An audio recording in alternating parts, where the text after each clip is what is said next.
Welcome to our channel. Today we how to configure Insta360 exports for stitching and post-stabilization, complete guide step by step clearly.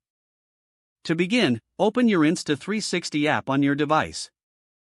Select the footage you want to export for stitching and stabilization. Tap on the selected footage to access the editing options. Navigate to the export settings within the app. Choose the resolution for your export based on your project needs. Select the desired frame rate to ensure smooth playback. Next, find the stitching options to optimize your footage. Enable automatic stitching if it isn't already activated. This ensures that the app processes the footage seamlessly. Review the stitching preview to check for any noticeable seams. If necessary, adjust the stitching settings for a better outcome. Now move on to post-stabilization settings.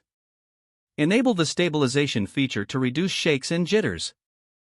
This will enhance the overall quality of your footage.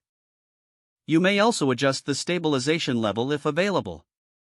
Check the preview again to see how these changes affect your video. Once satisfied with the results, finalize your export settings. Make sure to select the storage location for your exported file. Finally, tap on the export button to begin the rendering process. Wait for the app to complete the export, and ensure you have a stable connection if it's a large file. After export, review the final video to confirm everything meets your expectations.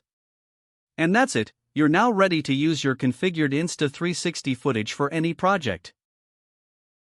If the page does not load, refresh the browser or try again in a private or incognito window. Make sure you are using the correct email address, then retype it carefully to avoid small typos.